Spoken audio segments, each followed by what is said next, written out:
There are a number of topics which are important to note in the book of Daniel. First of all, there is a connection to a kind of wisdom literature. This wisdom literature has been called mantic wisdom, and this has to do with dream interpretation, or the interpretation as in the writing on the wall in chapter 5 of Daniel. We see this kind of wisdom also in Genesis in regard to Joseph. There is also the dilemma of assimilation or separation. Assimilation to Babylonian government is noted in the fact that Daniel and his friends all have second names. They have their Hebrew names and they have their Babylonian names. This assimilation is noted in the use of language such as Aramaic and in service to the government. Separation is indicated in the keeping of a vegetarian diet, the exclusive worship of Yahweh, and prayer. A third thing to note is the use of symbolism of ambiguity in what is actually meant. Here are some passages which reflect those various parts.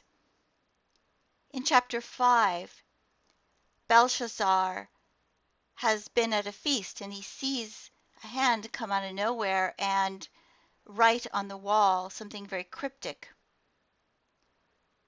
And Daniel is brought in to interpret this cryptic writing. And Daniel says, "But you, his son Belshazzar, have not humbled your heart, although you knew all this, and you have lifted yourself up against the Lord of heaven. They have brought the vessels of his heart before you, house before you, and you and your lords, your wives and your concubines, have drunk wine from them. And you have praised the gods of silver and gold, bronze and iron, wood and stone, which do not see or hear or know. And the God who holds your breath in his hand and owns all your ways, you have not glorified." Then the fingers of the hand were sent from him, and this writing was written. And this is the inscription that was written, Mene, Mene, Tekel, Upharsin. This is the interpretation of each word. Mene, God has numbered your kingdom and finished it. Tekel, you have been weighed in the balances and found wanting. Peres, your kingdom has been divided and given to the Medes and Persians.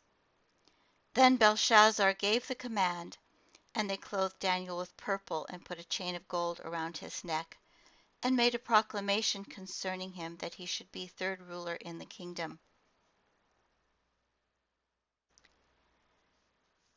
The dilemma of assimilation or separation can be seen in the fact that these young men, these children of Israel, as well as some of the king's descendants and some of the nobles, are brought to the king's palace. And the idea is that these people would be taught the language and literature of the Chaldeans. And yet, Daniel makes a separation. He proposes that he would not defile himself with the king's delicacies or wine. Also, in chapter 3, Shadrach, Meshach, and Abednego, and those, by the way, are their Babylonian names, refuse to serve the gods or worship the gold image which Nebuchadnezzar has set up. In chapter 2, we see this use of symbolism and ambiguity. For example, there's this image standing before the king in his dream. Its head was of fine gold, chest and arms of silver, belly and thighs of bronze, its legs of iron, its feet partly of iron, partly of clay. He watched while a stone was cut out out hands, which struck the image on its feet of iron and clay, and broke them in pieces. Then the iron, the clay, the bronze, the silver, and the gold were crushed together, and became like chaff from the summer threshing floors. The wind carried them away, so that no trace of them was found. And the stone that struck the image became a great mountain and filled the whole earth. Well, as you can see, it's not self-evident what this is referring to. It needs special interpretation, special wisdom to get at it. Again, in chapter 8, we have a ram. Who does this ram stand for? Is it Persia, which had 2 horns? Is it Media and Persia? Then I saw the ram pushing westward, northward, and southward. And as I was considering, suddenly a male goat. Who does this refer to? Is it the Seleucids that followed Alexander the Great? Then I saw him in verse 7. I saw him confronting the ram. He was moved with rage against him and attacked the ram and broke his horns. So there's a lot of symbolism and ambiguity here. There's not a clear meaning about who this is referring to. The text continues with the male goat growing very great. His horn is broken, but in place of it, 4 horns come up toward the 4 winds of heaven, and out of one of them came a little horn. Does this represent Antiochus IV? Again, it's a big question. Which grew exceedingly great towards the south, toward the east, and toward the glorious land. And it grew up to the host of heaven, and it cast down some of the host and some of the stars to the ground, and trampled them. He even exalted himself as high as the prince of the host, and by him the daily sacrifices were taken away, and the place of his sanctuary was cast down. Does this refer to the time of the Maccabees, when the daily sacrifices of the Jews were replaced by those of the Greeks and Romans?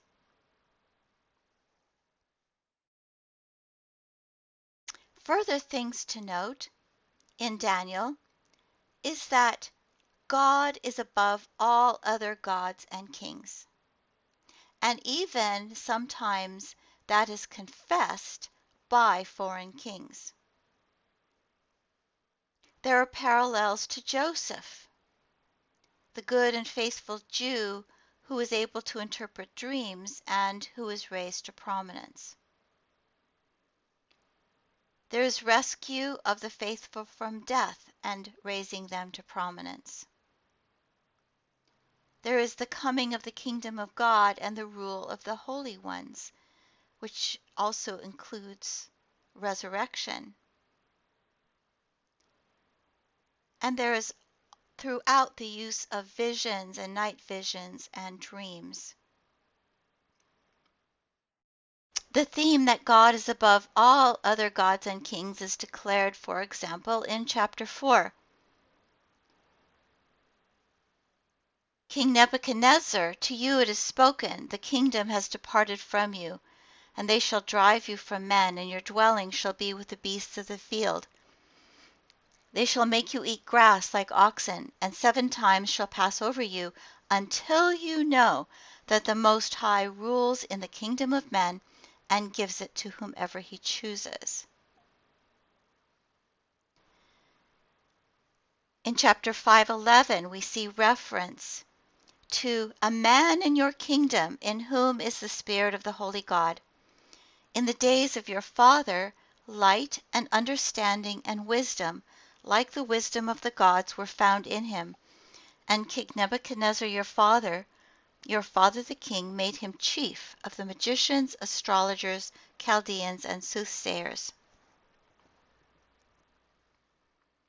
The rescue of faithful from death can be seen, for example, in the story of Daniel in the lion's den. Then Daniel said to the king, O king, live forever. My God sent his angel and shut the lion's mouth, so that they have not hurt me, because I was found innocent before him, and also, O king, I have done no wrong before you. The theme of the kingdom of God comes in chapter 7. Then the sovereignty, power, and greatness of all the kingdoms under heaven will be handed over to the holy people of the Most High. His kingdom will be an everlasting kingdom, and all rulers will worship and obey him. We see the theme of resurrection not at all common in the Old Testament. In verse 12, and chapter 12, and many of those who sleep in the dust of the earth shall awake, some to everlasting life, some to shame and everlasting contempt. Those who are wise shall shine like the brightness of the firmament, and those who turn many to righteousness like the stars forever and ever. The visions and dreams are throughout. I was standing on the bank of the great river. I looked up and saw a man clothed in linen, with a belt of gold from Uphaz around his waist. His body was like beryl, his face like lightning, his eyes like flaming torches, his arms and legs like the gleam of burnished bronze, and the sound of his words like the roar of a multitude. I, Daniel, alone saw the vision. The people who were with me did not see the vision, though a great trembling fell upon them, and they fled and hid themselves.